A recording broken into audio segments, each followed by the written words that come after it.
Hi, this is Chakri lyrics. మీకోసం ఒక మంచి కథ. గోదావరి నది పరవళ్ళు తొక్కుతూ ప్రవహిస్తుంది. ఆ రేవులో ప్రవాహం బాగా ఉధృతంగా ఉంది. అనుకోకుండా ఒక పండితుడు గోదావరి అవతల ఒడ్డుకు వెళ్ళవలసి వచ్చింది. రేవు ముందుకు వచ్చాడు. ఒక చిన్న పడవ మాత్రం ఉంది. పండితుడు ఒక నిమిషం ఆగి పడవ దగ్గరికి వెళ్ళి అవతల ఒడ్డుకు వస్తావా అని అడిగాడు. పడవ మీద ఉన్న వ్యక్తి గడతో పడవని ఒడ్డుకు చేర్చి ఎక్కమన్నాడు. పండితుడు జాగ్రత్తగా పడవ ఎక్కి కూర్చున్నాడు. పడవ ముందుకు సాగింది. పండితునికి ఏమీ తోచడం లేదు. కాలక్షేపానికి పడవ అనితో కబుర్లు మొదలుపెట్టాడు.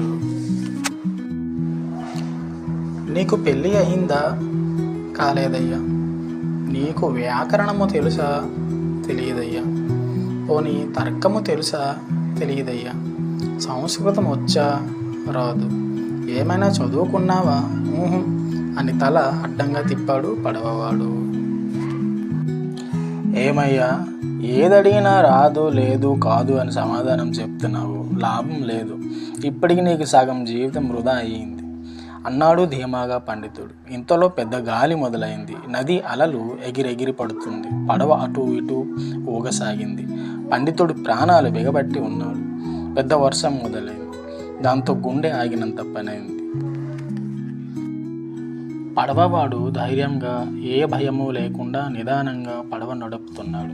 అలలు పెద్దవై పడవ బాగా ఊగుతున్నది. పండితుడు భయంతో, నీకు భయం వేయడం లేదా? లేదు, తల అడ్డంగా ఊపాడు. పడవ అటు ఇటు ఊగుతూ ఉంది. మునిగిపోతుందేమో అన్నాడు. ఏం పర్వాలేదు అన్నాడు పడవవాడు. అదేంటి, పడవ మునిగితే మనం కూడా మునిగిపోతాం కదా అన్నాడు పండితుడు వణికిపోతూ. అప్పుడు పడవవాడు, అయ్యా, మీరు చిన్నప్పుడు సంస్కృతము, వ్యాకరణము చదువుకున్నారు. పెద్దయిన తర్వాత తర్కము, వేదాంతము నేర్చుకున్నారు కదా, మరి వాటితో పాటు ఈత నేర్చుకోలేదా అన్నాడు పడవవాడు. అయ్యో రాదే, నేర్చుకునే అవకాశం లేకపోయింది అని భయంగా అన్నాడు. తుఫాను తాకిడికి పడవ మునిగిపోయింది.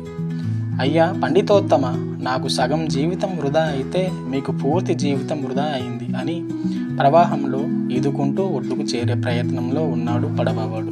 ఈతరాని పండితుడు వరదతో పాటు కొట్టుకుపోయాడు. నీతి, ఎవరి విద్య వాళ్ళదే. నేనెక్కువ, నువ్వు తక్కువ అని ఎవరిని చిన్న చూపు చూడకూడదు.